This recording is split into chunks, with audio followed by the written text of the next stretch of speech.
I bet you didn't know that chainsaws were invented to cut women open during childbirth. So in the 1770s, this man, Dr. Jean-René Chagall, decided that a chainsaw was the perfect solution to help deliver babies stuck in the birth canal. So now me as a woman who has also given birth, instantly I'm thinking like, I know them man doctors shut that down quick. I know they was like, this is egregious. We can't do them women like that. They did not.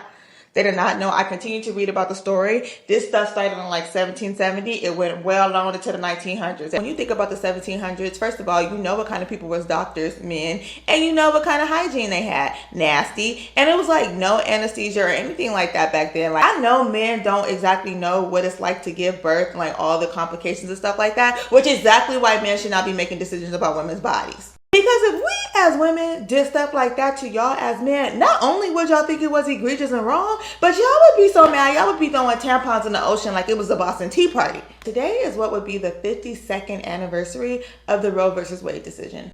And y'all already know what's good with Roe v. Okay, Roe v. was a Supreme Court decision that provided the federal protection for abortion rights. A decision that in 2022 was overturned by this current Supreme Court by way of the Dobbs decision. So now the current Supreme Court that decided the Dobbs decision claimed that Roe was egregiously wrong.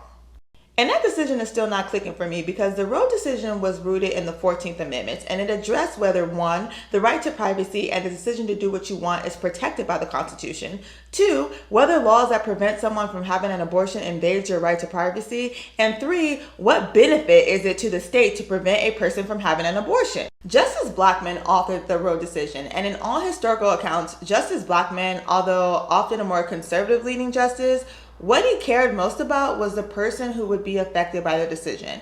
And Blackmun, although torn about how to decide Roe, leaned into his own experience working at the Mayo Clinic and the advice from medical professionals when making the decision that the right to an abortion was protected and it was a private matter that had no business being decided by the states. And yet this Supreme Court said that him, with all his experience and background, his decision was egregiously wrong. But how many of us can agree that what is egregiously wrong is taking away a person's right to appropriate and professional medical care based on religious judgment and not facts? Cool. So now how many of us can agree that what is egregious is the fact that people may be subjected to the predatory nature of people like Kermit Gosnell, who actually did unalive babies and women at his makeshift abortion clinic in Philadelphia? How many of us can agree that it was egregious that women like Amber Thurman and Candy Miller lost their lives because they couldn't get legal abortions or timely medical care that could have saved their lives? So on what should be the 52nd anniversary of Roe versus Wade, I want us to keep in mind that a national abortion ban could become a thing, and it can serve as a tipping domino